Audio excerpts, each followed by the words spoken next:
Bonjour très chers internautes, Renaud Boris Mbota est mon nom. Bienvenue à vous sur Bel Air Sculpture, la chaîne qui brise les rocs. Nous allons aborder un numéro spécial sur notre chaîne. Nous allons juste nous interroger. C'est un sujet interrogatif et je crois que nous allons naviguer ensemble avec vous dans les Écritures puisque vous savez que la prérogative de cette chaîne, c'est celle de briser le roc, de se servir de l'Écriture. Voilà pourquoi nous parlons de Bel Air Sculptura, ce qui sous-entend briser le roc par l'écriture. Scriptura, c'est l'écriture en latin.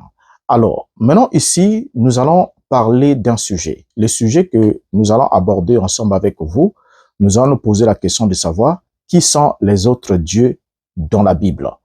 Qui sont les autres dieux dans la Bible? Et je crois que c'est une question importante parce que il se pourrait que nous sommes en train de servir un autre Dieu, pensant servir Dieu. Et c'est pour cette raison que nous devons alors examiner les Écritures. Si les Écritures bibliques nous ont parlé des autres dieux, cela sous-entend qu'il y a effectivement d'autres dieux en dehors de Dieu et nous devons alors pouvoir les identifier parce que les Écritures ne peuvent pas nous les nommer simplement sans pouvoir nous donner les indicatifs qui nous permettraient de connaître exactement qui est le seul vrai Dieu et qui sont les autres dieux évoqués dans la Bible. Cette question est très importante parce que si nous ne connaissons pas Dieu, il se pourrait que nous sommes en train de servir un autre Dieu, pensant réellement servir Dieu. Et il y a là une grande différence entre Dieu et un autre Dieu. Et voilà pourquoi nous allons ensemble avec vous, pour le temps que cela prendra, regarder au travers des Écritures pour avoir la réponse à cette question, qui sont les autres dieux évoqués dans la Bible.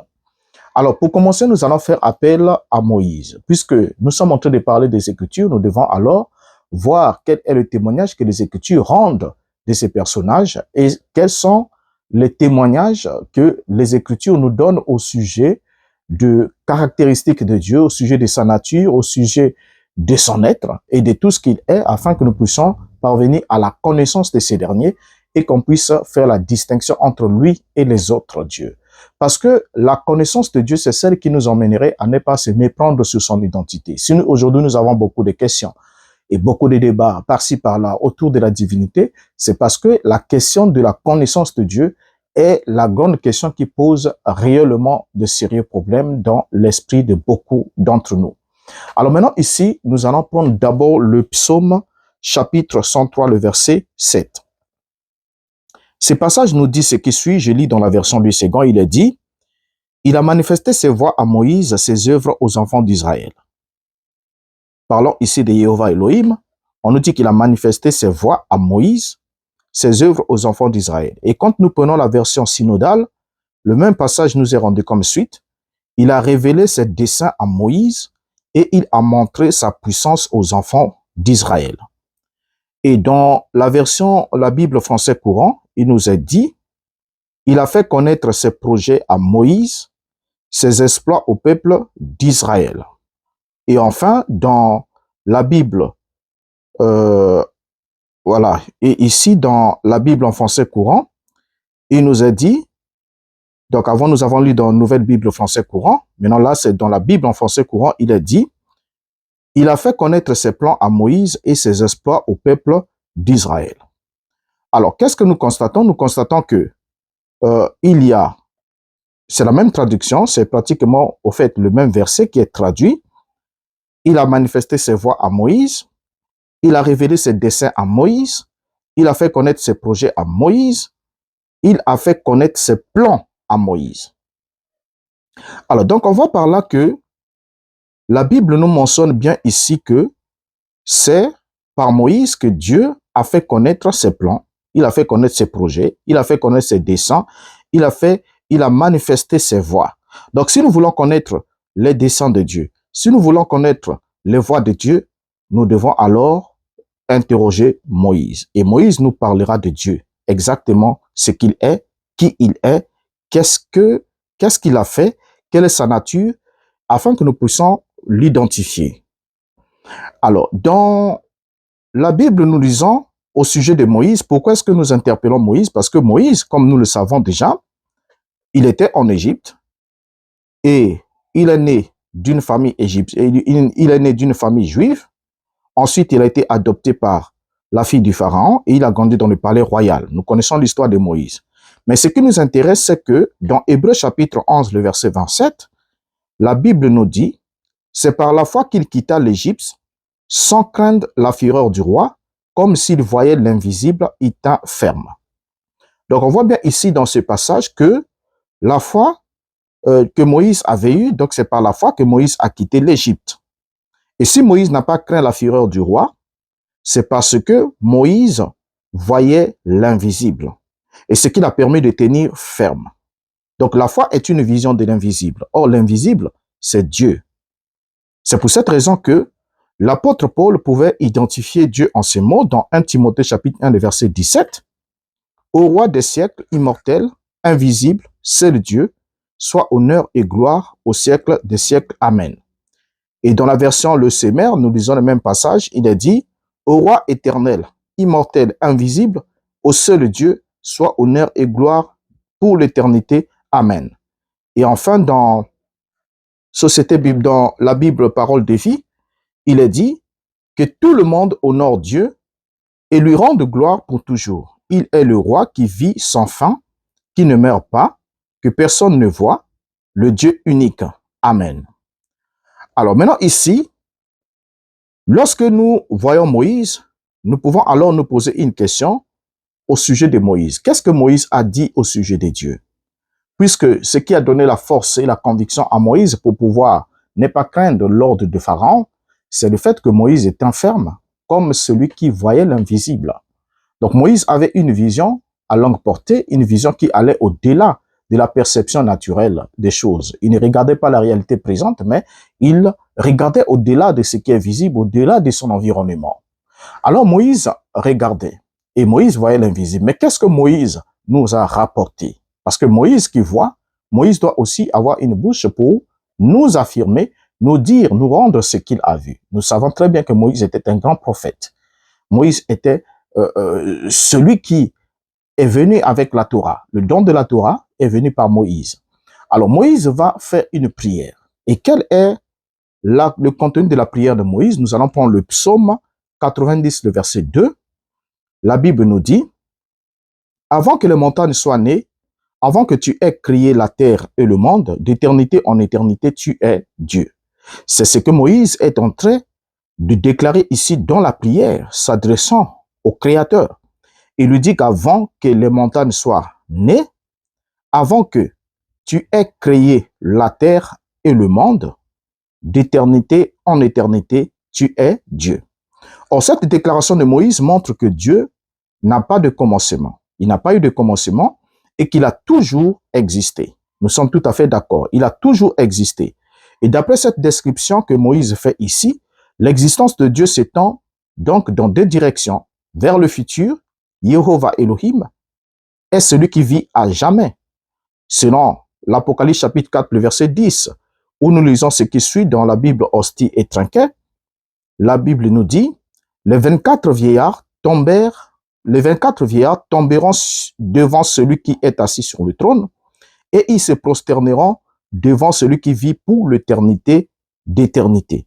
Et ils jetteront leurs couronnes devant le trône en disant, tu es digne, notre Seigneur et notre Dieu, de recevoir la gloire et l'honneur et la puissance, parce que c'est toi qui as créé toutes choses. Et c'est par ta volonté qu'elles ont existé et ont été créées. Alors, vous remarquez ici que l'Apocalypse chapitre 4, le verset 10 à 11, nous parle de l'entité qui était assise sur le trône et que cette entité qui était assise sur le trône est déclarée et présentée comme étant celui qui vit pour les éternités d'éternité. Regardez bien, les éternités d'éternité. Dans la version seconde, il est dit pour les siècles des siècles. Donc, celui qui vit pour l'éternité des éternités. Et la Bible nous dit que dans leur mot d'adoration, ils ont exprimé, ils ont dit, tu es digne de notre Seigneur et notre Dieu, de recevoir la gloire et l'honneur et la puissance, parce que c'est toi qui as créé toutes choses et c'est par ta volonté qu'elles ont été créées, qu'elles ont existé et ont été créées.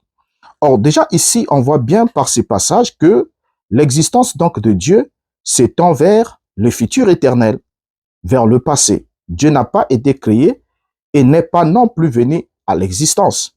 Donc Dieu n'est jamais venu à l'existence. Dieu est celui qui a causé toute existence, mais lui n'est jamais venu à l'existence parce qu'il existait toujours et toujours.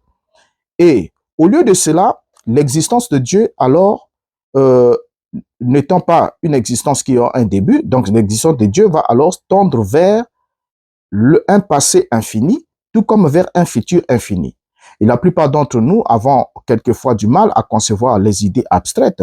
Et toutefois, nous acceptons certaines notions difficiles à saisir, comme le nombre positif et négatif en mathématiques. On peut compter sans fin, vers le haut, tout comme vers le bas. Vous voyez? Alors, ne peut-on pas alors appliquer cet exemple aux années de vie du Créateur? Puisque le psaume 102, le verset 28 nous dit, « Mais toi, tu restes le même, et tes années ne finiront point. » Donc, les années du Créateur ne finiront point. Et pourquoi les années du Créateur ne finiront point? Parce que les années du Créateur n'ont jamais eu de commencement. Donc, Dieu, le Créateur, ici, n'a jamais eu de commencement d'existence.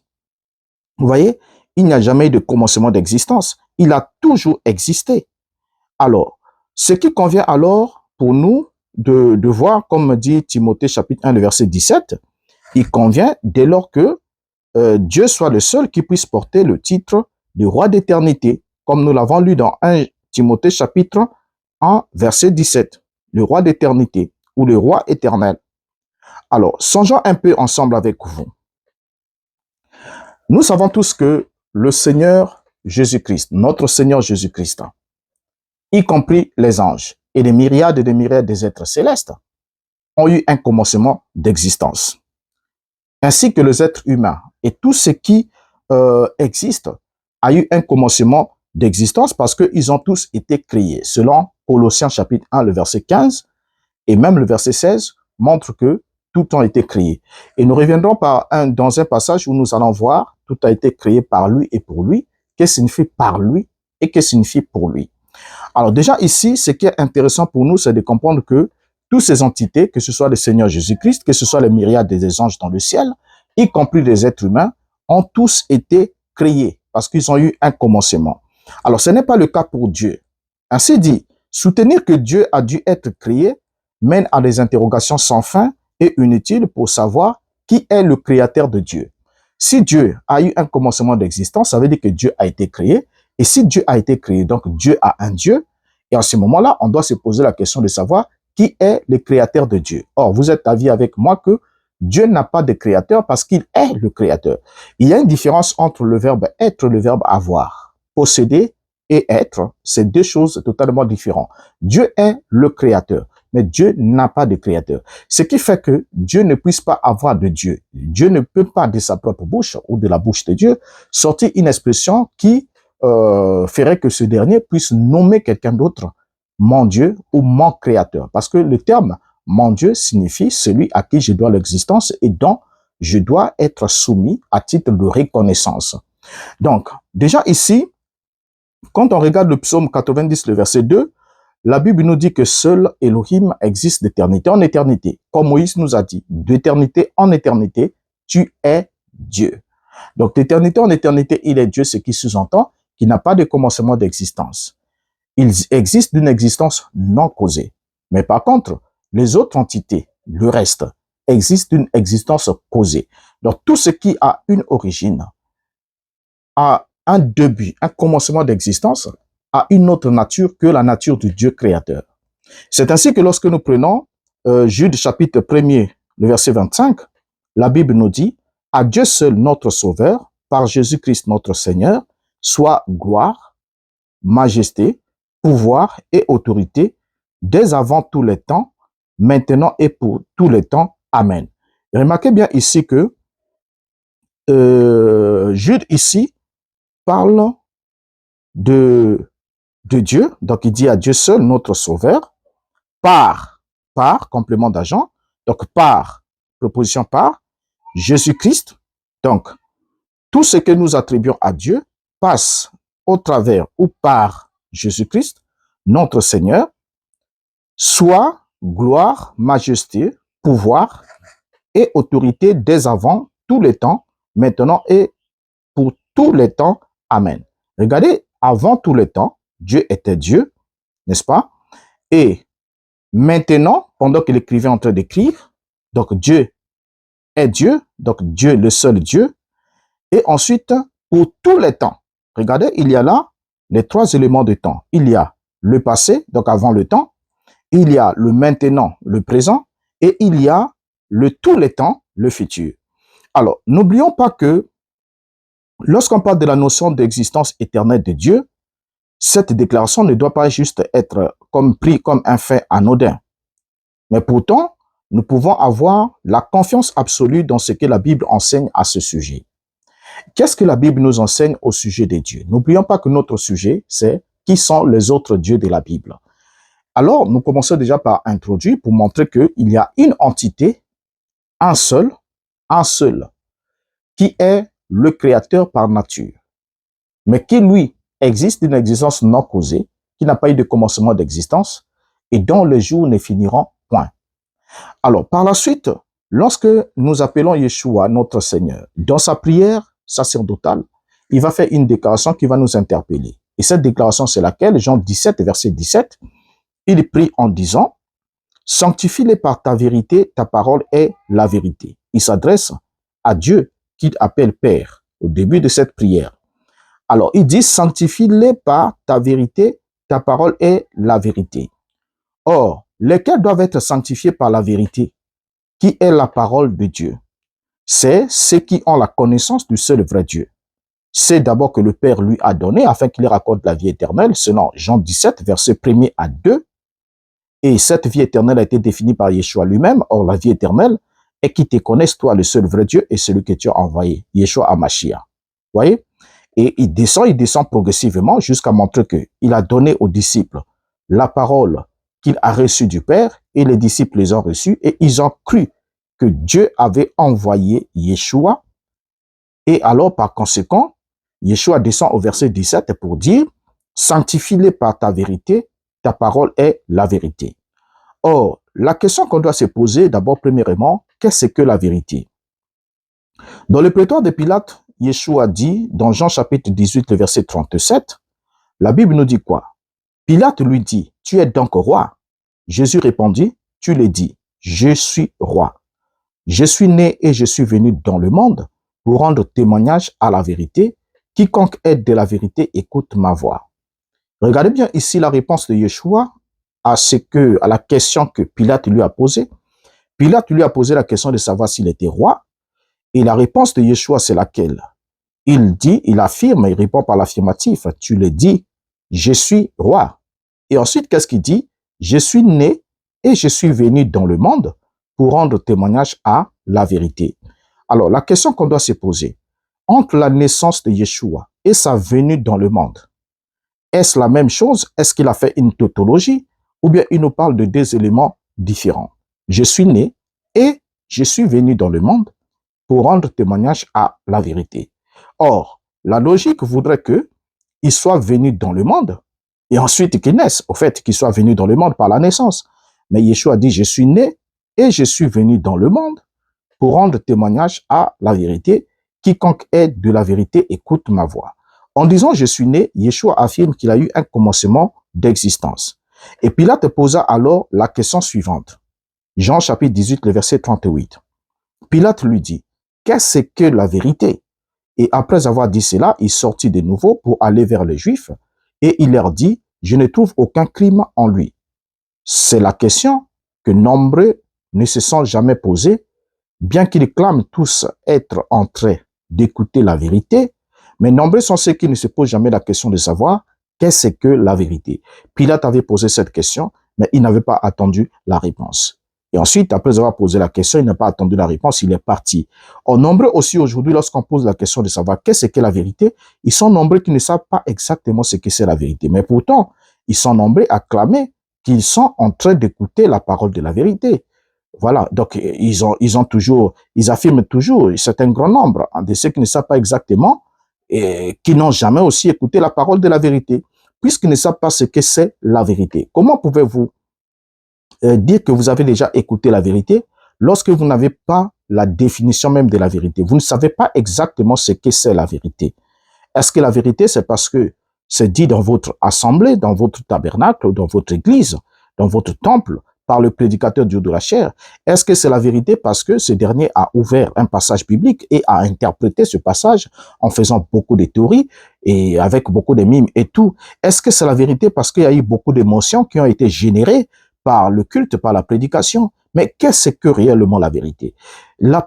Ici, Pilate était devant Yeshua. Pilate pose la question et Pilate n'attend pas la réponse. Ils sont nombreux comme Pilate aussi aujourd'hui, qui peuvent poser une question, mais qui n'attendent pas la réponse et qui ne vont pas jusqu'au bout pour découvrir la réponse. Or, la vérité vient du latin veritas, donc qui veut dire vérité, qui dérive lui-même de verus, qui veut dire vrai. Et la vérité est la correspondance entre une proposition et la réalité à laquelle cette proposition réfère. Et cela sous-entend que, dans notre cas d'espèce, il est question de la vérité divine, n'est-ce pas? Donc, les prédications des prédicateurs, les enseignements sont des propositions. Mais la réalité référentielle doit rester la parole de Dieu. Ce qui sous-entend que lorsqu'un prédicateur prêche, si ce que dit le prédicateur ne s'accorde pas avec la réalité référentielle, alors ce qu'il dit n'est pas la vérité. Il faudra que ce qu'il dit s'accorde avec la vérité. Si ce qu'il dit s'accorde avec la vérité, ça veut dire qu'il nous a prêché la vérité, qui est la parole de Dieu, qui est la Torah, qui est les commandements de Dieu. Et lorsqu'il nous les présente ainsi, alors sa prédication devient une prédication de la vérité. Mais sinon, aussi longtemps que cela ne se réfère pas à la vérité, cela demeure une proposition qui n'a absolument aucune évidence réelle, aucune conséquence salvatrice pour les âmes de ceux qui écoutent. Ainsi, lorsque Yeshua prend la parole et prie en ces termes en disant, dans Jean 17, verset 17, « Sanctifie-les par ta vérité, ta parole est la vérité », Yeshua est précis. Il est précis en ce qui concerne la vérité.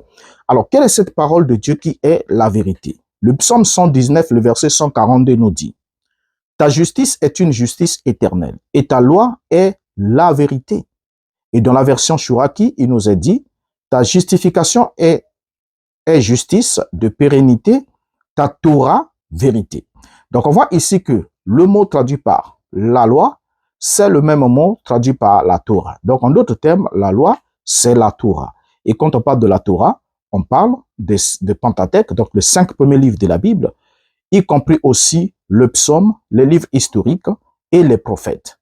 Et tout cet ensemble-là constitue la Torah. Alors, ta parole est la vérité et ta loi est la vérité. Par conséquent, la vérité, c'est la parole de Dieu, c'est sa loi, c'est la Torah. Ainsi, la Torah est constituée de plusieurs livres. Et dans ces livres-là, il y a les Pentateuques qui sont constitués aussi, qui contiennent les commandements, notamment les 10 commandements qui sont le cœur même de la Torah. En d'autres termes, le poumon même de la Torah, en d'autres termes, le circuit même intégré de la Torah, la source même de la vie de la Torah. Donc, ce qui fait que la Torah soit ce qu'elle est, c'est à cause des 10 paroles prononcées par Elohim avant que ces paroles soient transcrites, qui sont les 10 commandements, la parole sortant de la bouche d'Elohim. C'est voilà pourquoi même sur la montagne, Yeshua dit dans Matthieu 4,4, l'homme ne vivra pas de pain seulement, mais de toute parole qui sort de la bouche de Dieu. Et les paroles qui sortent de la bouche de Dieu, lui-même, directement, de façon directe, c'est les 10 commandements qui sont sortis parce que Dieu a prononcé les 10 paroles. Ensuite, Dieu a transcrit ces 10 paroles sur les tables de pierre qu'il avait remis à Moïse. Les premiers ont été brisés. Ensuite, pour la deuxième fois, Moïse a taillé des tables. Ensuite, Dieu a réécrit les paroles qui étaient sur les tables qu'il avait brisées. Donc, il n'y a alors pas de vérité s'il n'y a pas de commandement. Et il s'agit bien de tous les 10 commandements sans exclusion. Le psaume 119, le verset 151, nous dit, « Tu es proche, ô Éternel, et tous tes commandements sont la vérité. » Donc, tous les commandements de Jéhovah sont la vérité. Regardez bien. Tous tes commandements sont la vérité. Pas tous tes commandements sont des vérités, mais tous tes commandements sont la vérité. Donc, du premier jusqu'au 10e commandement de la loi morale, c'est la vérité. Cet ensemble constitue la vérité. Donc, si tous les commandements de Dieu sont la vérité, alors rejeter l'un de ces commandements, c'est rejeter la vérité. Donc, on ne peut pas accepter un élément et ensuite on rejette les autres. Ce n'est pas possible. Donc, la vérité est une et ultime. On ne peut pas rejeter une partie et accepter une autre. Soit on l'accepte entièrement, soit on la rejette entièrement. Donc, en rejetant un commandement de la vérité, vous rejetez totalement la vérité. Et Dieu ne vous jugera pas sur ce que vous ne pouvez pas faire, mais il vous jugera toujours sur ce qu'il vous a commandé de faire. Voilà, parce que dans les instructions de Dieu, il y a bien les commandements où Dieu interdit, où Dieu ordonne. Parce que Dieu interdit et Dieu ordonne. Et si Dieu vous ordonne de faire quelque chose et que vous refusez de le faire, alors vous péchez contre lui. Ou si il vous ordonne de faire quelque chose et vous le faites quand même, mais contrairement à ce qu'il vous a demandé de faire, vous péchez contre lui. Et tout comme s'il vous interdit de faire quelque chose, et néanmoins, l'interdiction, malgré l'interdiction, vous allez quand même faire ce que Dieu vous a interdit de ne pas faire, alors vous péchez contre Dieu. Vous voyez? Donc, n'est pas enseigner les commandements, c'est n'est pas enseigner la vérité. Et quiconque oublie la vérité est oublié aussi par Dieu. Et quiconque connaît, garde et pratique la vérité est reconnu et gardé aussi par Dieu. Donc, votre attitude vis-à-vis de la parole de la vérité, c'est aussi l'attitude que Dieu aura envers vous. Voilà pourquoi dans Osée, il est dit, mon peuple périt par manque de connaissance. Puisqu'ils ont oublié ma loi, moi aussi j'oublierai leurs enfants. Vous voyez, donc, l'attitude de Dieu vis-à-vis de ce peuple d'Israël était une réponse à l'action du peuple vis-à-vis de sa Torah, vis-à-vis de ses commandements, vis-à-vis de sa loi. Donc, l'attitude du peuple, même jusqu'à maintenant, vous allez constater, sera la même chose. Alors, ce peuple-là, qui avait oublié la Torah, ce peuple qui avait abandonné la Torah, devait aussi être oublié par Dieu. Et le fait d'être oublié par Dieu signifie quoi? Signifie que il n'y a plus la relation de connaissance. Il n'y a plus la relation de connaissance. Donc, la connaissance n'existe plus. La communion n'existe plus. Il n'y a plus de relation mutuelle entre vous et Dieu. Juste pourquoi? Parce que ce dernier vous a oublié. Ça veut dire que vous ne remontez plus dans son souvenir, vous ne remontez plus dans sa connaissance pour que ce dernier agisse en votre faveur ou envers vous. Alors, maintenant ici, la question que nous pouvons nous poser pendant que nous évoluons, n'oubliez pas que notre thématique, c'est qui sont les autres dieux de la Bible? Et nous posons là des bases pour qu'on arrive à cette question-là. Pourquoi est-ce que nous nous interrogeons ainsi? Alors, qu'est-ce qu'on peut se poser comme question pendant qu'on évolue? Est-ce que vous faites partie de la véritable Église?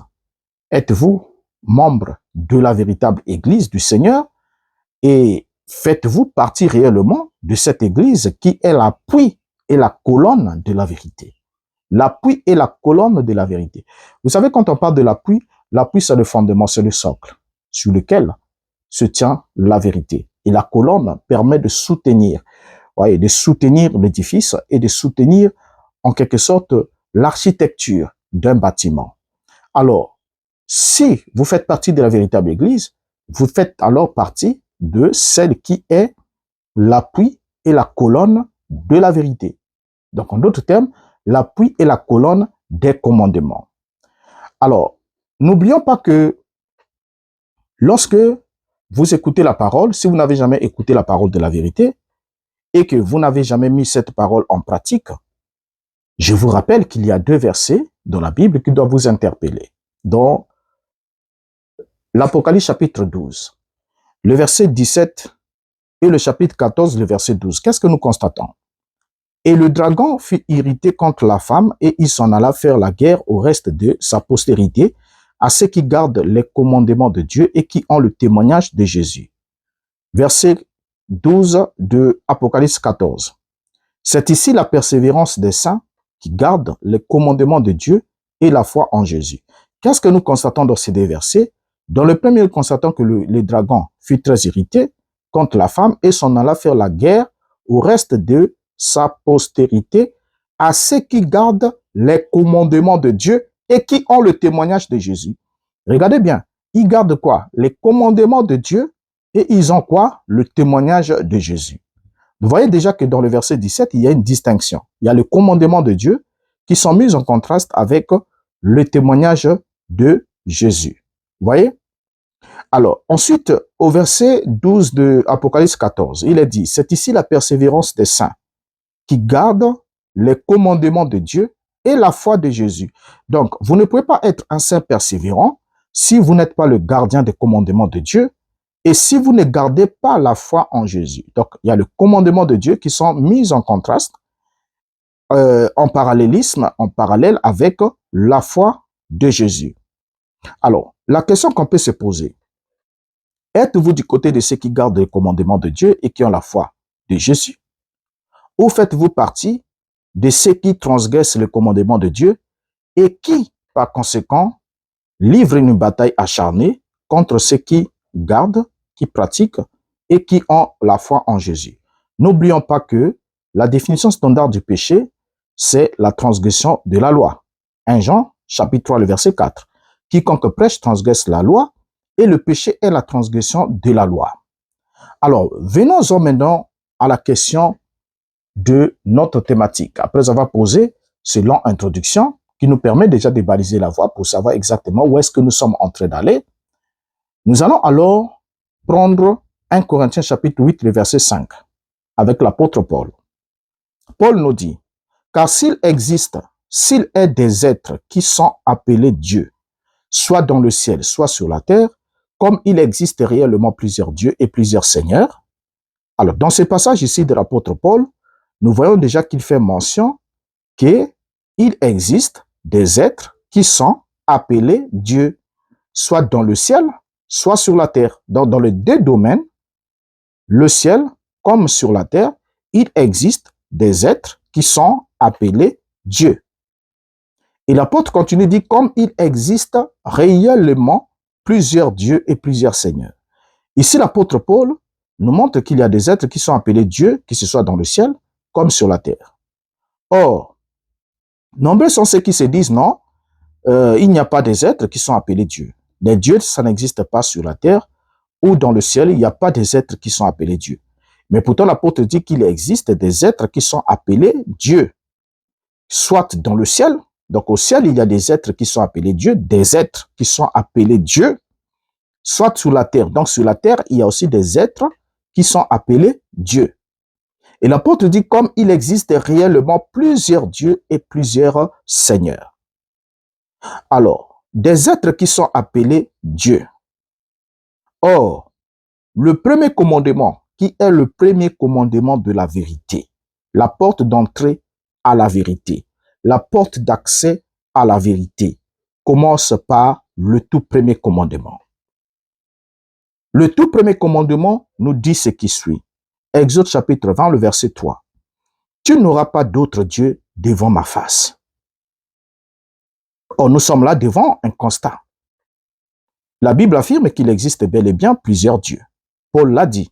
Et ce passage ici vient nous confirmer le propos de Paul. Mais si nous sommes alors les disciples de Christ, nous devons alors choisir de ne servir et de ne honorer qu'un seul d'entre tous ces dieux. Mais le problème ici, c'est savoir identifier lequel est le bon. Parce que celui qui s'exprime ici, qui se parle aux enfants d'Israël, tu n'auras pas d'autre Dieu devant ma face, est en train de nous révéler qu'il y a des entités qui sont Dieu ou qui sont appelées Dieu et qu'il y en a plusieurs et que lui nous interdit de ne pas avoir d'autres dieux devant sa face à lui. N'est-ce pas étrange que le tout premier commandement que Dieu donne aux Hébreux fasse immédiatement référence à d'autres dieux, tout en insistant sur l'attitude que nous sommes censés adopter vis-à-vis de ces dieux. Le problème, c'est que les chrétiens aujourd'hui ont été conditionnés à croire que la Bible affirme qu'il n'existe pas d'autre Dieu et que le Créateur, notre Père céleste, soit le seul qui soit réellement Dieu. Et que dans la notion Dieu, pour certains, lorsqu'ils disent Dieu, Dieu, Dieu, pour certains, ils voient juste le Créateur dans cette expression. Or, vous oubliez une chose. Lorsque vous lisez l'histoire de Jonas, vous allez vous rendre compte que lorsque Jonas était dans le bateau qui devait l'emmener à Tarsis, mais Jonas, au fait, il a pris le bateau qui devait l'amener à Tarsis alors qu'il était recommandé qu'il aille à Ninive.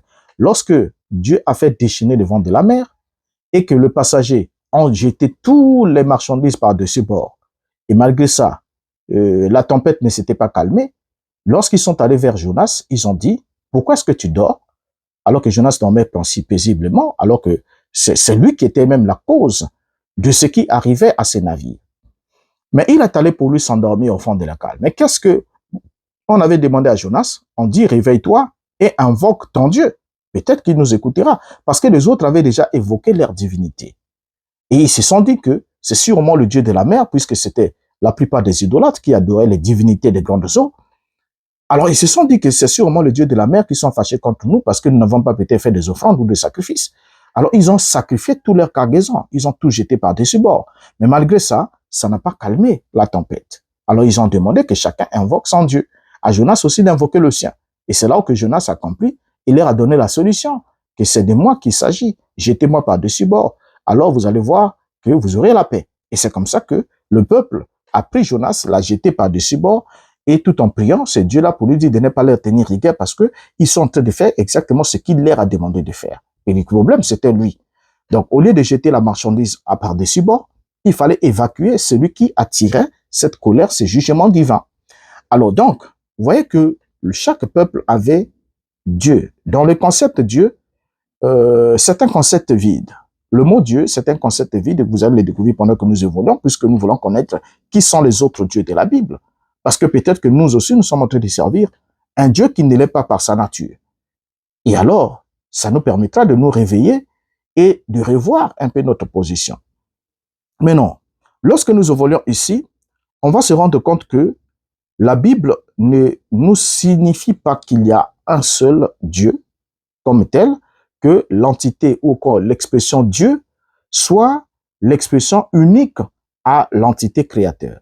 Que ce soit le nom générique, au fait que ce soit son nom propre. Or, ce que nous devons noter ensemble avec vous, c'est que l'expression ou le vocable Dieu n'est pas un vocable propre à l'entité créateur, mais c'est un nom générique et vous allez le comprendre pendant que nous évoluons.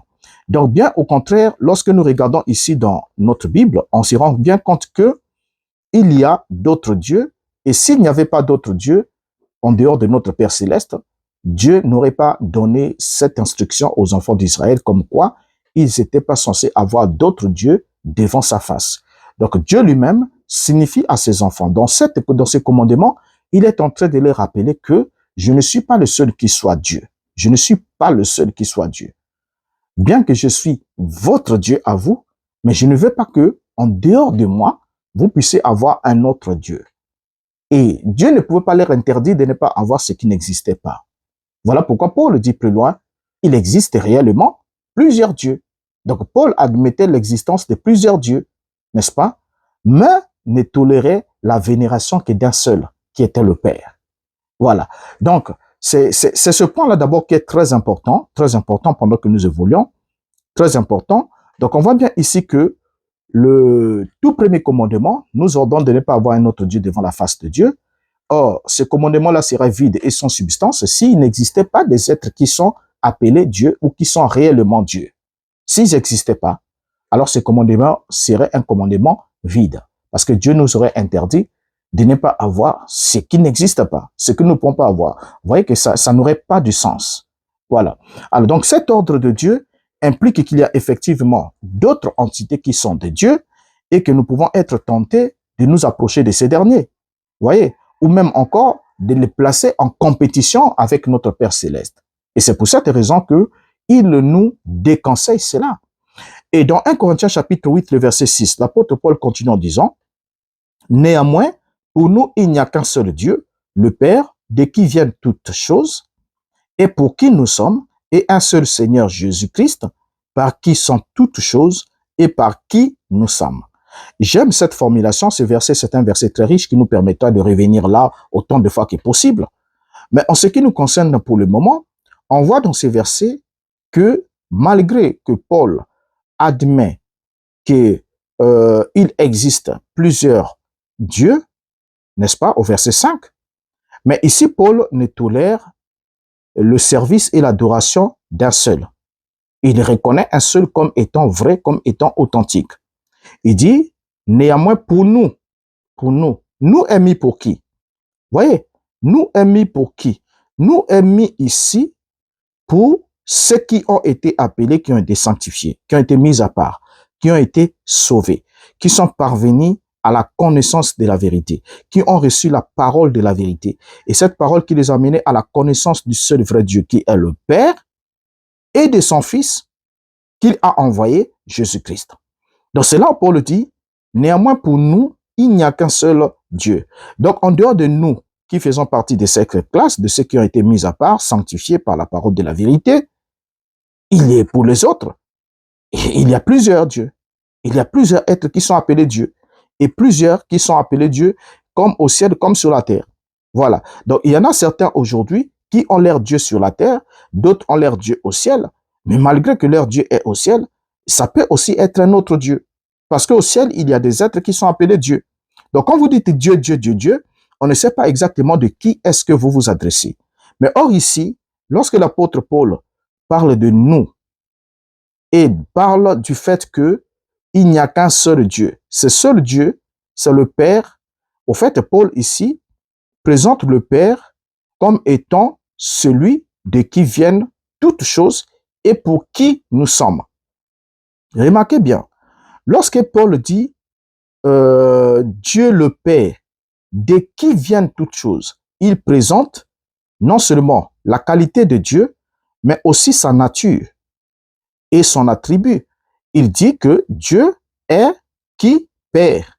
Père, ça veut dire la tête, le chef de famille. Voilà, le chef de famille, le géniteur, le créateur. Et il précise, il dit de qui viennent toutes choses. Remarquez bien dans ce verset lorsqu'il dit de qui viennent toutes choses. Donc le Père, de qui viennent toutes choses. Cela sous-entend que par cette qualité-là, les autres dieux ne l'ont pas. Les autres dieux ne sont pas pères parce qu'ils ne sont pas ceux qui ont causé l'existence de qui que ce soit ou de quoi que ce soit. Et puis, nous ne venons pas de ces autres dieux, mais nous reconnaissons comme Dieu et Père celui de qui viennent toutes choses. Alors, de qui viennent toutes choses signifie que Dieu est l'origine, la source ou la cause de toutes choses. En bref, Dieu est présenté ici comme étant le créateur de toutes choses. Voilà ce que Pierre est en train de dire. Paul plutôt en train de dire. Vous voyez? Donc Dieu est le créateur et la source ultime de toute existence, y compris celle de la nature, les êtres vivants et même les autorités, les dominations et tout le reste. Dieu est ainsi présenté comme étant le principe suprême, l'être unique, transcendant et créateur de toutes choses.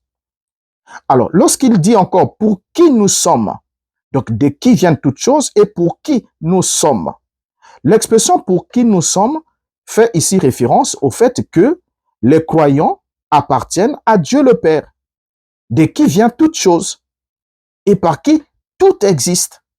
Donc voilà. Donc le nous ici n'est pas juste mis pour les êtres humains puisque toutes choses viennent déjà de lui, mais nous sommes, nous lui appartenons. Cela sous-entend que nous qui sommes les croyants, nous appartenons à Dieu le Père. Nous l'appartenons. Voyez, et c'est pour cela que dans Romains chapitre 11, le verset 32 et le verset 36, Paul dit, « Car Dieu a renfermé tous les hommes dans la désobéissance pour faire miséricorde à tous. » Verset 36, « C'est de lui, par lui et pour lui que sont toutes choses. » Regardez bien, c'est de lui, par lui et pour lui que sont toutes choses. À lui la gloire dans tous les siècles. Amen. Remarquez ici que il y a trois expressions qui sont utilisées par l'apôtre Paul au verset 36. Il dit que c'est de lui qui Dieu, c'est par lui, lui qui Dieu, et pour lui que sont toutes choses. Donc au début, tout vient de lui. Ok? Tout est manifesté par lui et tout existe pour lui. Alors, dans Colossiens chapitre 1, le verset 12 jusqu'au verset 15, nous lisons l'apôtre Paul qui continue en nous disant, tout en gardant dans l'esprit que Paul ne pouvait pas tenir un discours chez les Romains et un autre chez les Colossiens et un autre chez les Corinthiens. C'est le même discours qui va de façon linéaire parce que Paul parle par le même esprit, ce qui sous-entend qu'on n'aura pas de propos contradictoires dans la bouche de Paul. Il dit ce qui suit, Rendez grâce au Père qui vous a rendu capable d'avoir part à l'héritage des saints dans la lumière, qui nous a délivrés de la puissance des ténèbres et nous a transportés dans le royaume du Fils de son amour, en qui nous avons la rédemption, la rémission des péchés. Il est l'image du Dieu invisible, le premier-né de toute la création. Alors, ce verset, c'est le verset 15 qui attire notre attention, qui est très succulent. Il est l'image du Dieu invisible, le premier-né de toute la création. Et lorsqu'on prend le verset 15 dans la version littérale, la traduction littérale Alain Dumas, il nous a dit, lui qui est une image de Dieu, c'est lui qui est invisible, premier enfanté de toute créature. Donc on voit bien ici que le Christ ou le Fils est présenté par l'apôtre Paul aux Colossiens comme étant une image de Dieu. Une image de Dieu, celui qui est invisible. Et il est présenté en même temps comme étant le premier enfanté de toute créature. Le premier enfanté de toute créature. Or, l'image de Dieu nous renvoie ici à la création. Si le Christ est présenté comme étant l'image de Dieu, l'expression image de Dieu nous renvoie ici à la création de l'homme. C'est cela que nous allons comprendre une chose. Que signifie l'expression image de Dieu? Dans Genèse chapitre 1, le verset 26, la Bible nous a dit, « Puis Dieu dit, faisons l'homme à notre image, selon notre ressemblance. » Et quand on prend Genèse chapitre 3, le verset 22, la Bible dit, « L'Éternel Dieu dit, voici l'homme est devenu comme l'un de nous pour la connaissance du bien et du mal. » Alors, lorsque certains lisent, ils se disent, écoutez, il y a là le Père, le Fils et le Saint-Esprit, le Dieu trinitaire qui s'adresse.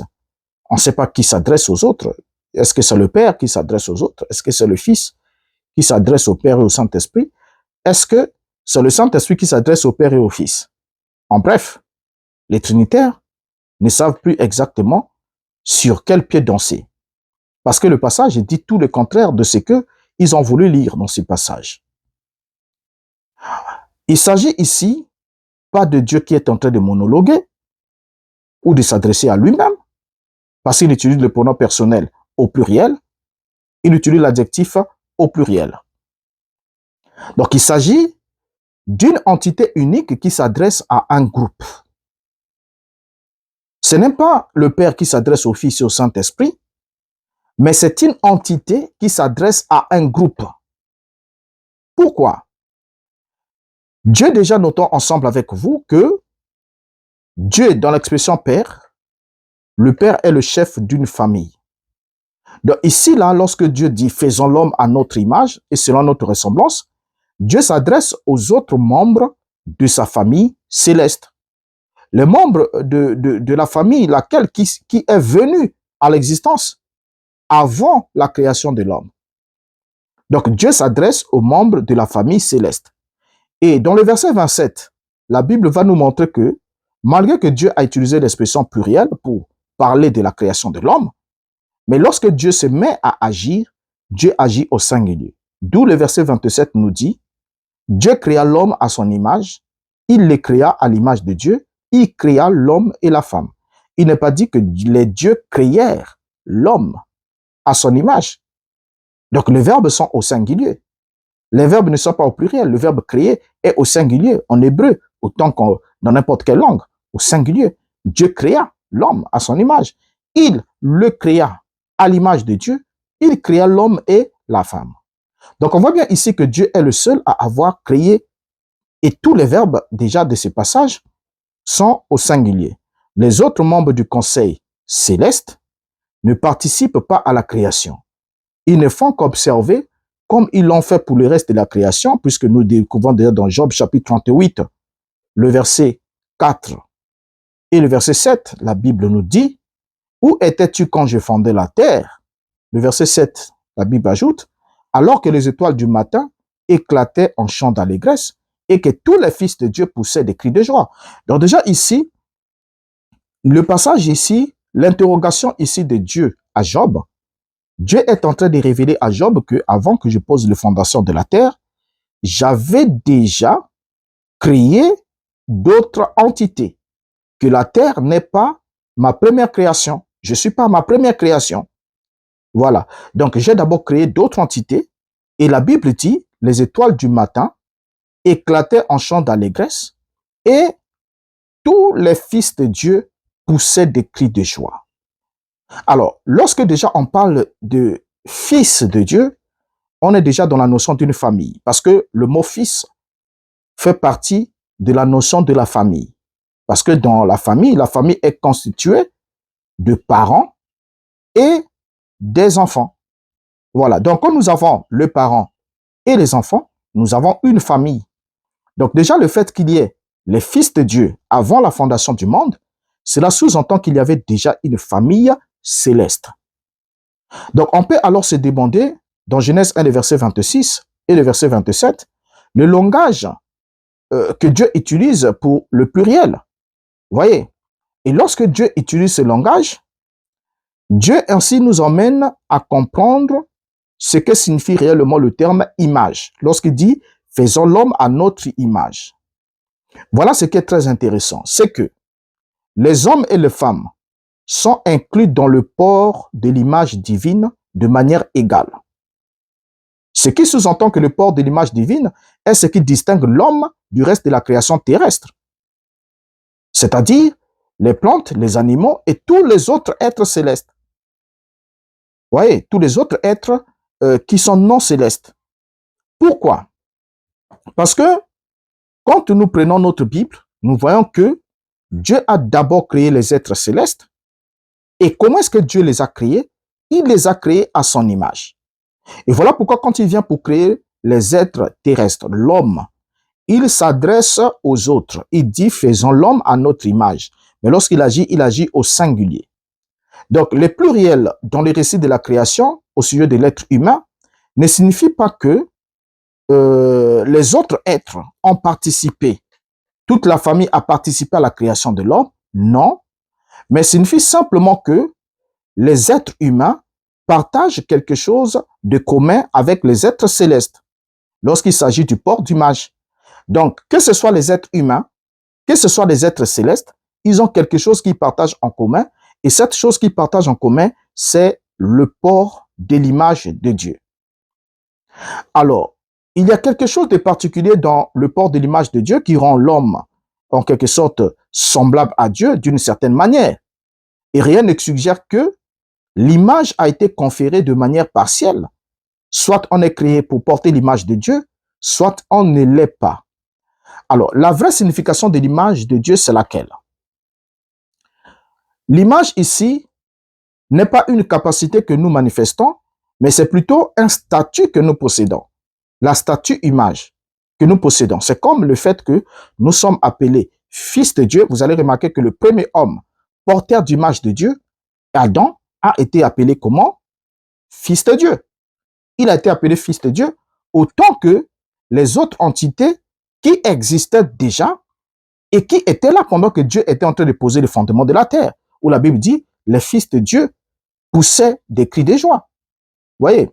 Alors donc, nous sommes les images de Dieu dans le sens que nous sommes les représentants de Dieu sur terre. Parce que l'image est une représentation. Donc, en parlant de l'image de Dieu, nous sommes devenus en quelque sorte les représentants de Dieu sur terre. Et en d'autres termes, être un homme ou une femme qui porte l'image de Dieu, cela veut simplement dire que Dieu a confié à l'homme la mission ou encore le mandat de dominer sur la terre. C'est pas pour rien que lorsque il crée l'homme, dans Genèse 1, 28, la Bible dit, Dieu les bénit et Dieu leur dit, soyez féconds, multipliez, remplissez la terre et l'assujettissez et dominez sur les poissons de la mer et sur les oiseaux du ciel et sur tout animal qui se meut sur la terre. Vous voyez? Donc Dieu est le seul qui crée les êtres humains pour qu'ils fonctionnent comme des administrateurs sur la planète Terre, un peu comme des ambassadeurs, comme des représentants de ces derniers. Et en tant qu'hommes et femmes, nous sommes en quelque sorte les membres du conseil divin, donc le conseil céleste. Et ce conseil qui gère les affaires de Dieu dans ce monde visible. D'autant plus que les fils de Dieu, dans la famille céleste, gèrent les affaires de Dieu dans le monde invisible et le monde céleste. nous aussi, en tant qu'êtres humains, nous faisons partie de ce même conseil, mais avec la mission de gérer les affaires de Dieu dans ce monde visible. C'est pas pour rien que quand Yeshua, on l'a cherché par ses parents, il a dit, pourquoi me cherchez-vous? Ne savez-vous pas que je dois m'occuper des affaires de mon Père? Parce qu'il était membre d'une famille. Et en tant qu'humain, pendant qu'il était sur la terre, bien sûr, en tant qu'humain, venu dans la famille des humains, il était censé s'occuper des affaires de son Père, en qualité d'administrateur, de représentant de ces derniers dans le domaine visible. Alors, vous allez voir que lorsque nous évoluons, nous allons nous rendre compte d'une chose, c'est que le Dieu invisible ou le grand Elohim créateur, il a aussi créé les autres Elohim dans le monde invisible. Il a aussi créé les autres Elohim qui sont également les porteurs de son image, dans le sens qu'ils exécutent sa volonté en agissant comme représentants dans le domaine de leur création. Ils sont créés dans le domaine invisible, dans le domaine spirituel, pour agir comme représentants de ces derniers dans des secteurs bien précis. Donc, quand Dieu crée l'homme à son image, Dieu lui donne la domination. Vous allez remarquer que la même chose va arriver avec le Christ. Lorsque le Christ est manifesté à l'image de Dieu, par la suite de cette manifestation à l'image de Dieu, Dieu lui donna quoi? La domination. Donc, l'image de Dieu, au fait, appelle la domination dans un domaine bien donné. Vous voyez? Et pour ainsi dire que lorsque les êtres qui sont créés, qui sont des dieux, dans le domaine céleste, ont été créés, c'était afin qu'ils puissent exécuter la volonté de Dieu en agissant comme des représentants de ces derniers dans chaque secteur d'activité dans lequel ils ont été affectés à agir. Ce sont des entités. Ces entités qui sont des dieux. Ils sont en quelque sorte les membres du conseil céleste ou du monde divin. Et ils agissent en exécutant les ordres de ces derniers. Vous voyez? Alors, si vous pouvez garder à l'esprit quelque chose ensemble avec moi, on peut faire appel à l'apôtre Paul. L'apôtre Paul va nous signifier quelque chose dans Éphésiens, le chapitre 3, le verset 14 à 15. La Bible dit, « À cause de cela, je fléchis les genoux devant le Père, duquel tire son nom toute famille dans les cieux et sur la terre. » Donc, il ressort ici dans la lecture de ces passages, par une étude très attentive, que l'intention de Dieu, en créant au commencement, était de créer deux familles, afin que ceux qui composent ces deux familles soient les représentants de ces derniers dans des domaines bien distincts. Donc, les cieux et la terre. Donc, Dieu a d'abord créé la famille céleste, comme on vient de le lire ici. À cause de cela, j'ai fléchi les genoux devant le Père, duquel tire son nom toute famille dans les cieux et sur la terre. Donc, il y a la famille dans les cieux, il y a la famille sur la terre. Et toutes ces deux familles, au fait, toute cette famille, dans le ciel comme sur la terre, puisque c'est au singulier, toute cette famille dans les cieux et sur la terre n'a qu'un seul Père. Le Père devant lequel Paul dit fléchir les genoux. Voyez?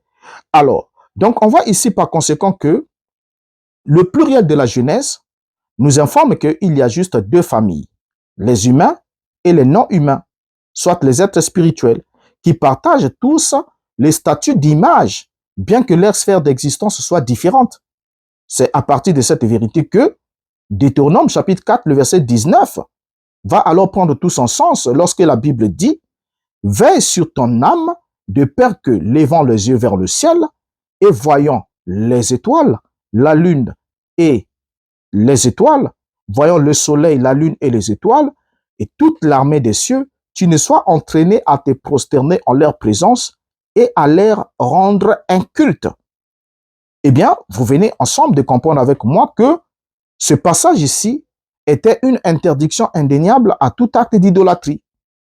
C'est pour cela que le deuxième commandement va suivre en disant « Tu ne te feras point d'image taillée ni de représentation quelconque des choses qui sont d'en haut dans les cieux, qui sont en bas sur la terre et qui sont dans les eaux plus bas que la terre. » Verset 5. « Tu ne te prosterneras point devant elles et tu ne les serviras point, car moi, l'Éternel ton Dieu, je suis un Dieu jaloux, qui punit l'iniquité des pères sur leurs enfants jusqu'à la troisième et à la quatrième génération de ceux qui me haïssent.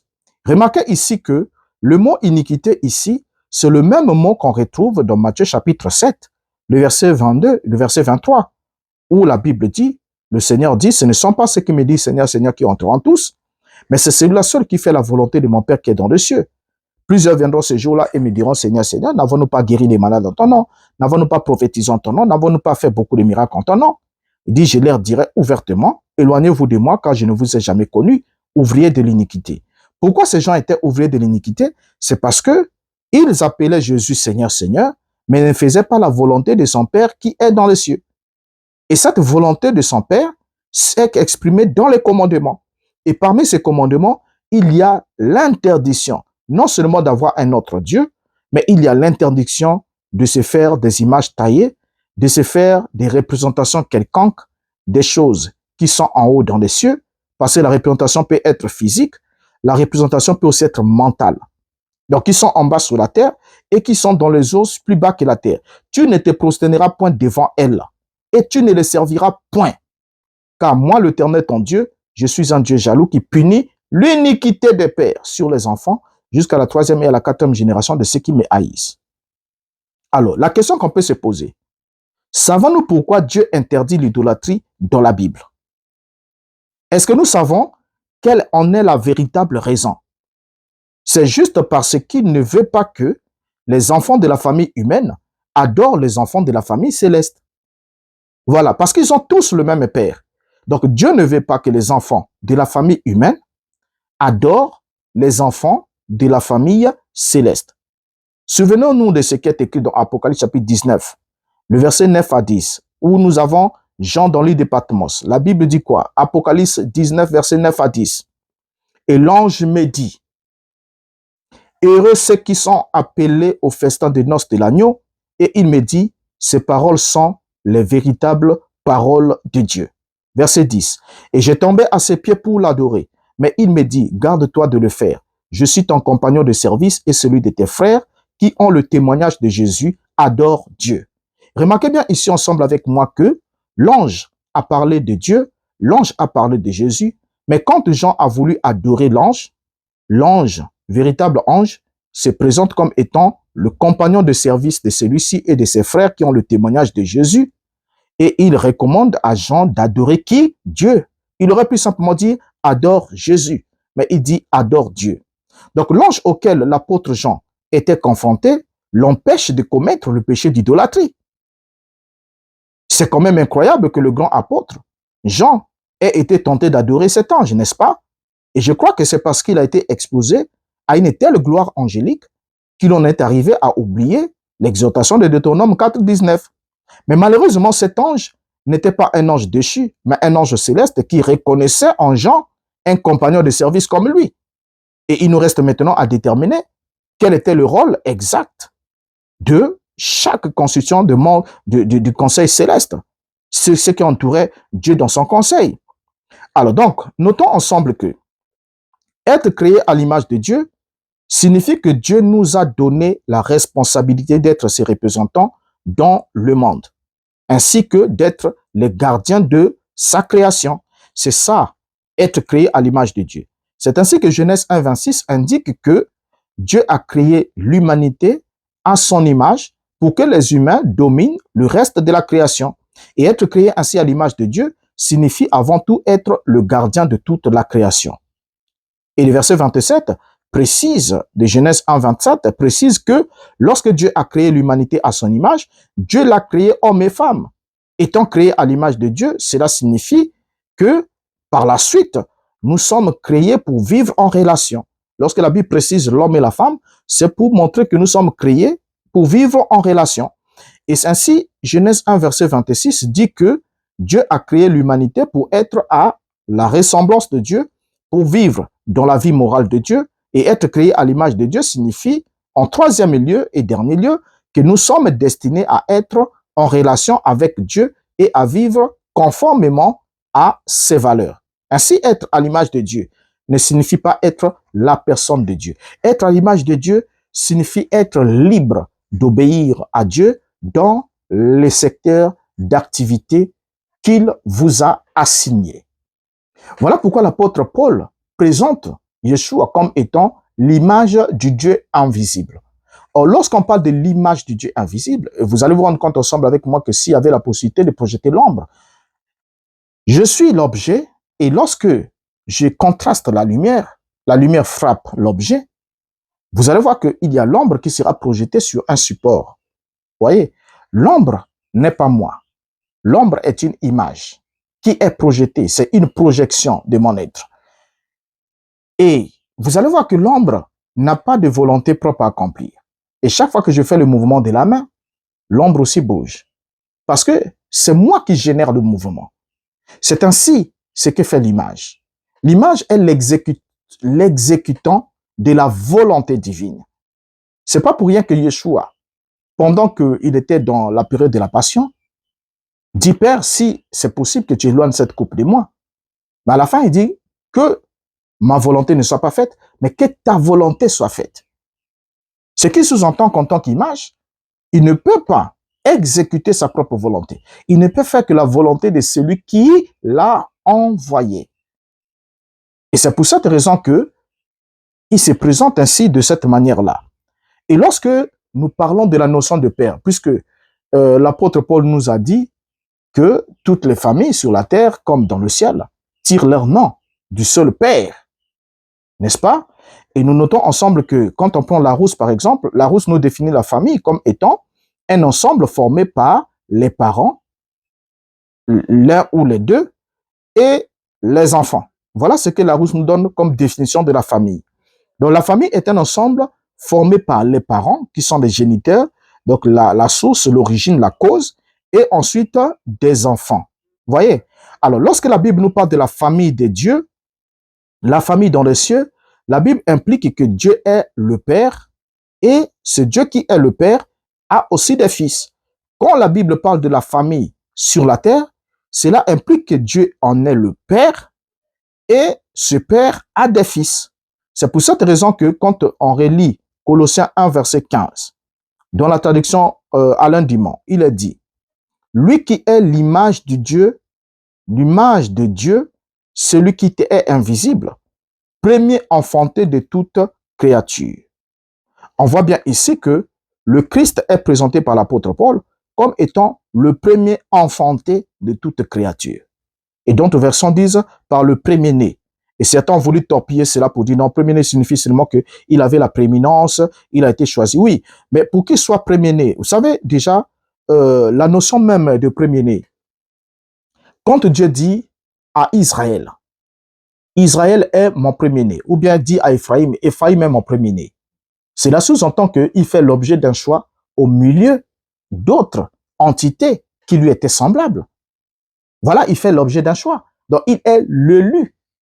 C'est par l'élection qu'il reçoit la primogéniture. Ça, c'est dans un autre cadre. Maintenant, ici, lorsqu'il s'agit de premier-né, parce que premier-né ne signifie pas forcément faire l'objet d'un choix, mais même quand on parle de choix, avant qu'il y ait le choix, il y a la création ou la manifestation. Parce qu'on ne peut pas choisir ce qui n'existe pas. Et on ne peut pas aussi choisir lorsqu'il s'agit d'une seule entité. Je vous prends un exemple simple. Adam, dans le jardin d'Éden, ne pouvait pas choisir des femmes. Le choix d'une épouse n'existait pas pour Adam parce que c'était l'unique femme existante. Et quand c'est l'unique, il n'y a pas de choix. Il n'y a pas de choix. C'est soit à prendre, soit à laisser. Mais quand il s'agit de faire un choix, d'être une préférence, cela sous-entend qu'on doit avoir 2 ou 3 éléments pour effectuer un choix. Voyez, on doit avoir 2 possibilités. C'est comme lorsqu'on va voter, on peut voter pour un candidat ou pour un autre. Tout comme on peut avoir un candidat unique, on peut voter pour le oui ou pour le non. Donc, soit on l'accepte, soit on le rejette. Donc, lorsqu'on parle du choix, il y a toujours 2 possibilités. Soit il y a 2 éléments qui sont mis sur le tableau, soit il y a un seul élément avec 2 possibilités différentes. Donc maintenant ici, le premier-né, Israël est mon premier-né. Oui, parce que je l'ai choisi parmi toutes les nations.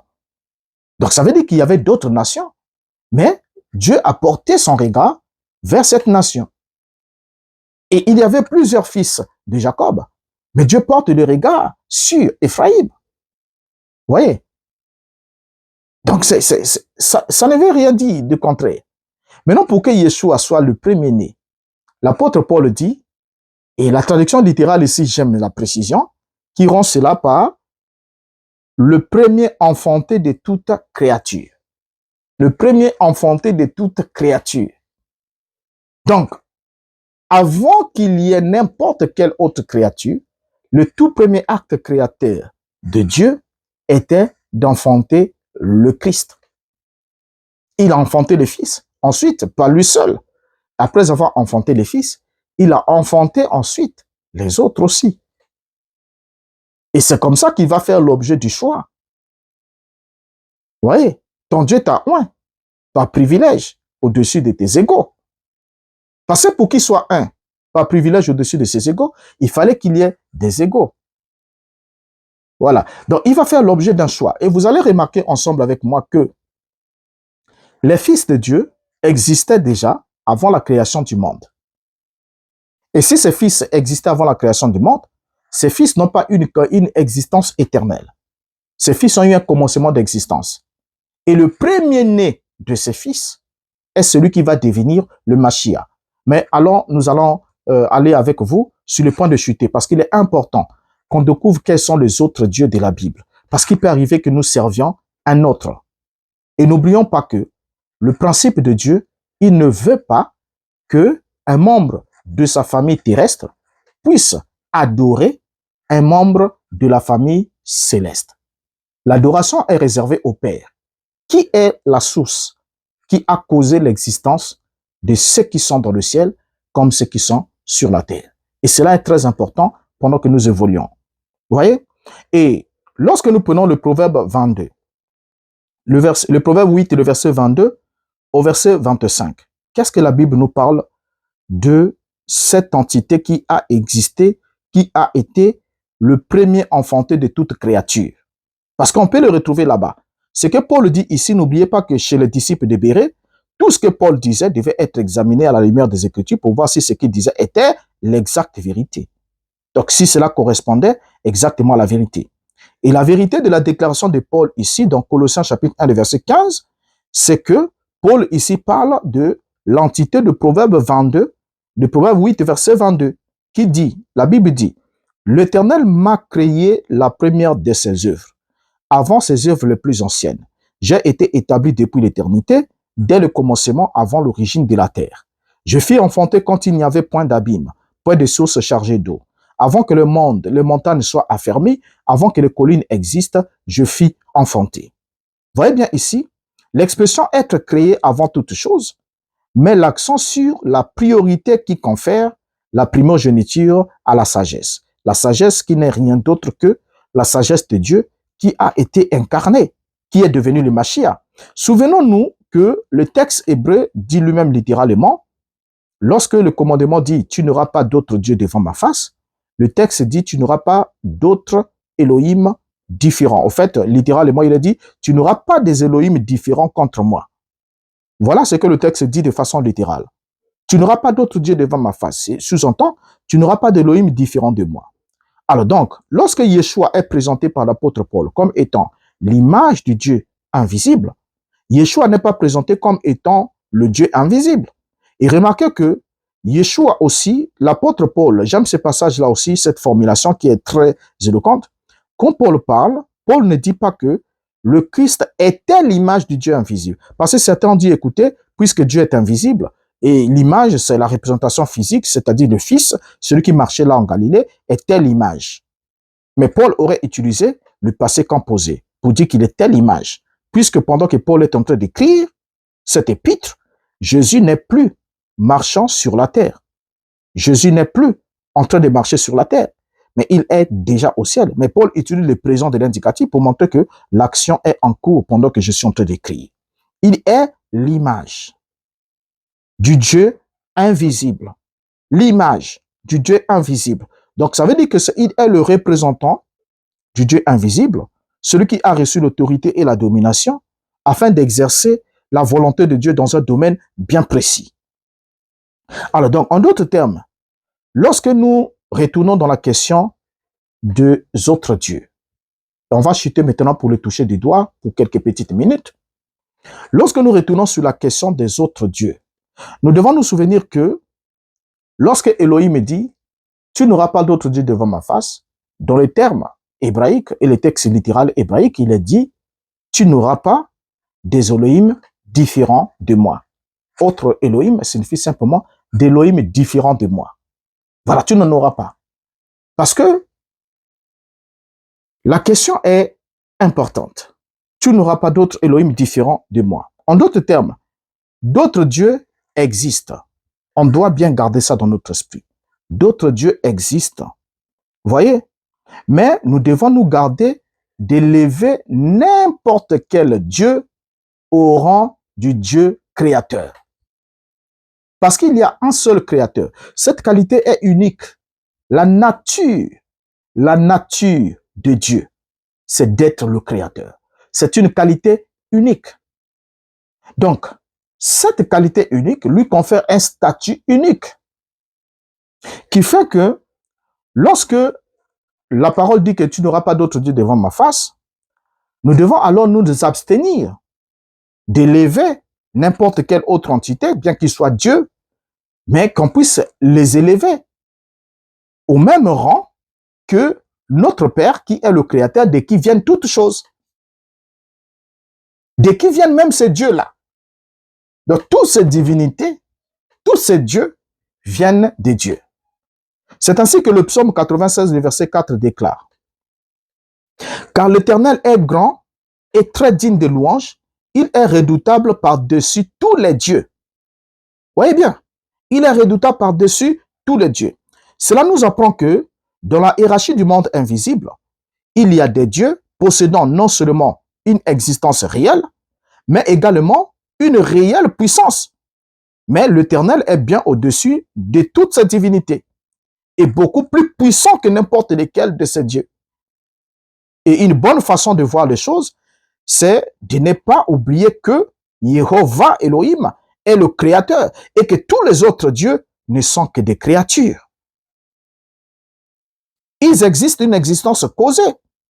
C'est pour cela que quand Galates chapitre 4, le verset 8, Paul dit « Autrefois, ne connaissant pas Dieu, vous serviez des dieux qui ne le sont pas de leur nature. » Regardez bien. Vous servez des dieux qui ne le sont pas de leur nature. Nature est au singulier. Pour montrer qu'il ne s'agit pas au fait que les autres dieux peuvent aussi avoir des natures de Dieu. Non, il s'agit d'une nature. Donc, si ce peuple de Galates servait les dieux qui ne l'étaient pas de leur nature, il n'est pas dit qu'ils n'étaient pas de leur nom, c'est-à-dire qu'ils avaient la puissance, ils avaient tous ces dieux-là, ils avaient tous ces éléments-là, mais seulement ils n'avaient pas la nature. Voyez? Ainsi, la méconnaissance de la nature du seul vrai Dieu peut vous emmener à servir des dieux qui ne le sont pas par leur nature. Et c'est là la question qui est très importante. Très, très importante. À tel point que il nous faut alors faire extrêmement attention lorsque nous sommes devant le concept Dieu. Nous sommes devant le concept Dieu, nous devons faire extrêmement attention. Donc, il y a bien des êtres qui sont appelés Dieu. Il y a bien d'autres divinités qui existent. Vous voyez? Mais nous sommes appelés ou exhortés à ne servir qu'un seul. Alors, je crois qu'on en a pris assez de temps. Assez de temps. Et pourtant, nous n'avons pas encore achevé. Je ne sais pas si il y a lieu que nous prenions encore quelques petites minutes. Ok, nous allons évoluer pour quelques petites minutes encore parce que c'est très important que nous chutons dans cette question, que nous comprenions vraiment la notion de Dieu.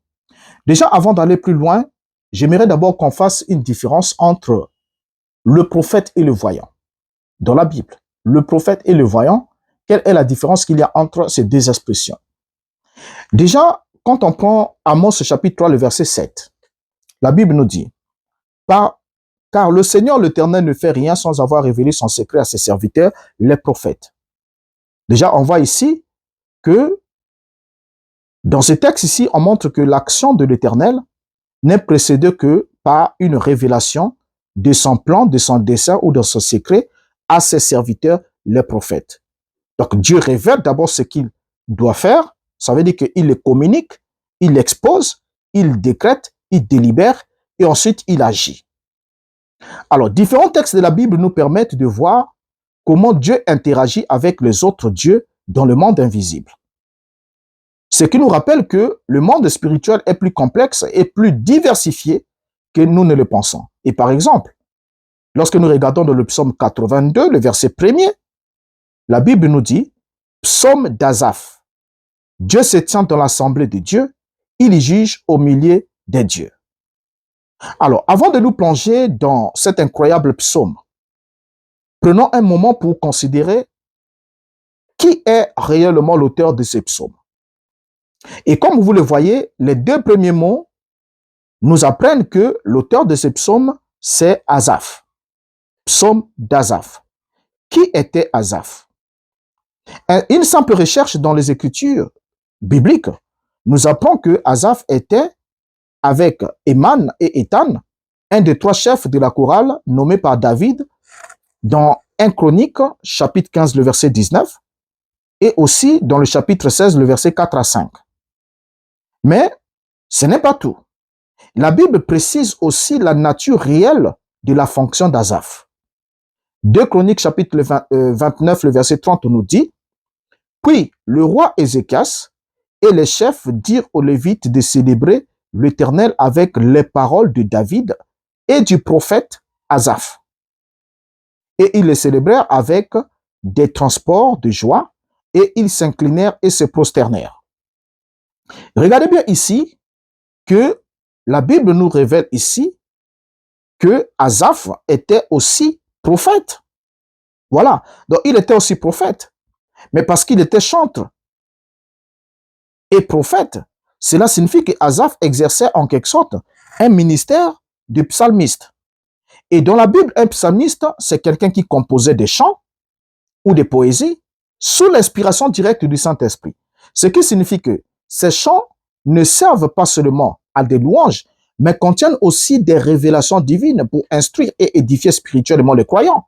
Ce qui est totalement différent de certains chants d'aujourd'hui où on entend des gens chanter tout et de n'importe quoi, et surtout des choses qui vont à l'encontre de la doctrine, la sainte doctrine ou la doctrine apostolique, par manque d'inspiration du Saint-Esprit. Donc on nous chante des cantiques non inspirés. Alors donc Asaph ici n'était pas un simple dirigeant de louanges, mais il était un véritable prophète de Dieu. Et ces psaumes constituent en quelque sorte le socle d'édification du peuple de Dieu. Et même aujourd'hui, nous lisons encore le psaume d'Asaph. Cependant, ce qui nous intéresse ici, dans ce passage de 2 Chroniques, chapitre 29, le verset 30, c'est que le mot traduit pour le prophète n'est pas le mot habituel pour désigner celui qui communique les paroles de Dieu, à savoir le nabi. Mais c'est le mot chosé qui est mis ici, traduit par prophète. Or, chosé signifie précisément voyant. Or, le mot chosé peut être traduit par quelqu'un qui lit dans le ciel. Voilà la traduction littérale. Quelqu'un qui a la capacité de lire dans le ciel. En d'autres termes, Asaph avait la capacité de voir dans le monde invisible. En d'autres termes, voyez, donc il avait la capacité de voir dans le monde invisible. Ensuite, de décrire ce qu'il avait vu. Nous pourrions dire que le nabi, de son côté, pouvait entendre et répéter ensuite ce qu'il avait entendu. Le prophète simple, le nabi, pouvait entendre et ensuite répéter ce qu'il avait entendu, alors que le chosé pouvait voir et décrire ensuite ce qu'il avait vu. Et dans la description, il va plus loin parce qu'il dira ce qu'il a vu et ce qu'il a entendu. Alors, pourquoi est-ce que j'insiste sur la fonction de chosé d'Asaph? Eh bien, tout simplement parce que dans le psaume 82, Asaph témoigne de ce qu'il a vu dans le monde spirituel. Non pas seulement qu'il a entendu, mais ce qu'il a vu. Et il est donc un témoin oculaire de certaines réalités célestes. Et grâce à lui, nous pouvons ainsi en savoir davantage sur ce qui se passe dans le monde invisible. Et de quelle façon elle se passe et de quelle personne les choses s'accomplissent et comment est-ce que Dieu le fait. Alors, pour mieux comprendre, nous pouvons alors voir ce que le psaume 81, le verset 1er nous dit. Parole de vie, dans la version parole de vie, il est dit, Dieu est debout, entouré de ses conseillers, au milieu de Dieu, il rend la justice. Et lorsqu'on lit ce même passage, dans la version Parole de vie, voilà ce qui nous est rendu. Et dans la version de Semer, le psaume d'Asaph est rendu comme suite. Dieu se tient au conseil divin, au milieu des dieux, il y rend la justice. Alors, donc, on trouve bien que ce verset de psaume 82 est un verset très riche en informations et nous permet ainsi de comprendre quelque chose. Et cette chose que nous sommes censés comprendre, nous sommes alors dans l'obligation de revenir. Parce qu'il y en a encore de la matière, de revenir pour donner la suite à cela. Pourquoi est-ce que Dieu se tient dans l'assemblée des dieux et il juge parmi les dieux? Et qui sont les autres dieux qui sont jugés par Dieu? Et quelles sont leurs missions? Et comment est-ce qu'ils fonctionnent dans ces conseils célestes? C'est ce que nous allons savoir au prochain numéro. Nous parlerons du fonctionnement du conseil divin. Dieu se tient dans l'assemblée. Dieu se tient en conseil parmi les dieux et il juge. Alors, le fait qu'il y ait d'autres dieux se tenant dans la présence de Dieu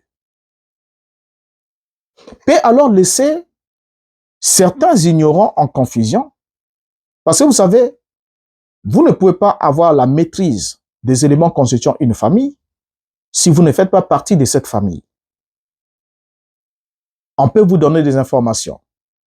Mais celui qui est né et qui a vécu dans la famille connaît chaque membre de la famille pour chaque instruction qu'il a déjà reçue. Vous connaissez d'abord votre père et dans la famille humaine, on connaît le père et on connaît la mère. C'est de premières entités auxquelles nous entrons en contact avant de connaître le monde extérieur.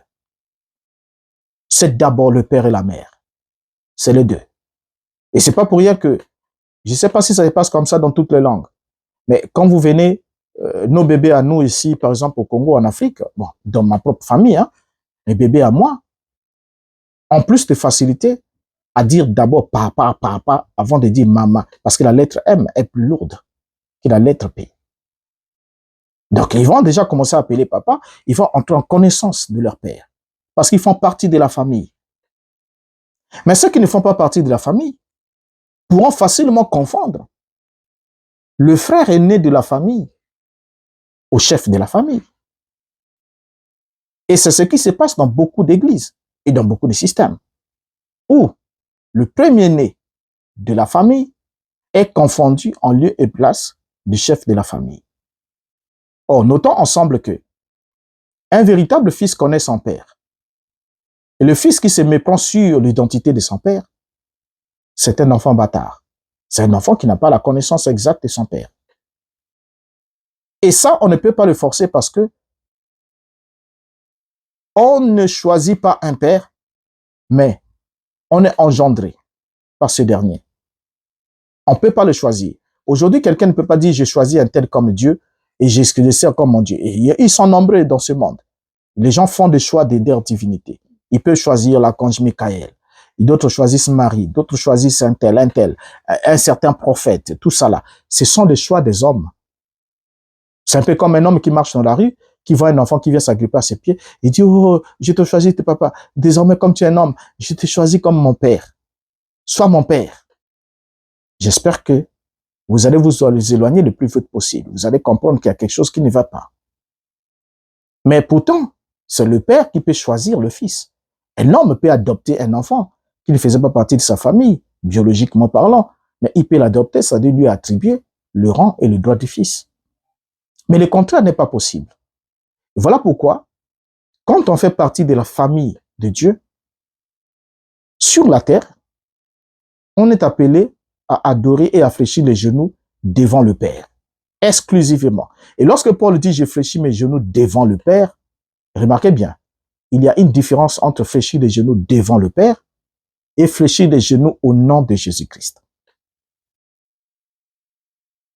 C'est totalement différent. Et vous allez voir que Pierre, lorsqu'il dit « Dieu l'a souverainement élevé et lui a donné le nom qui est au-dessus de tout nom, afin que, au nom de Jésus-Christ, tous genoux fléchissent sur la terre et dans le ciel, et que toute langue confesse que Jésus est Seigneur, à la gloire de Dieu le Père. Donc la confession de la Seigneurie de Jésus, c'est pour glorifier Dieu le Père qui a fait de lui Seigneur. Au nom de, ce ne signifie pas devant. C'est totalement différent. Et dans Ésaïe 45, devant moi, tout genou fléchira. Mais Paul dit, j'ai fléchi mes genoux devant le Père. Alors, adorez-vous le seul vrai Dieu, le Père de notre Seigneur Jésus-Christ, ou adorez-vous d'autres dieux devant la face du seul vrai Dieu? C'est la question. Merci d'avoir suivi jusqu'ici. Nous nous retrouvons au prochain numéro où nous parlerons du fonctionnement. Pourquoi est-ce que Dieu juge au milieu des dieux? Qui sont ces autres dieux? Et est-ce qu'il y a une possibilité que ces autres dieux se révèlent et puissent attribuer la posture d'être des êtres qui pourront attirer l'adoration et séduire les êtres humains pour que ces derniers le prennent pour le Créateur et leur attribuent toute la gloire, la louange, l'adoration qui doit revenir au Créateur? Nous le serons au prochain numéro, si plaise à Dieu. Et jusqu'à là, portez-vous bien, que Dieu vous bénisse.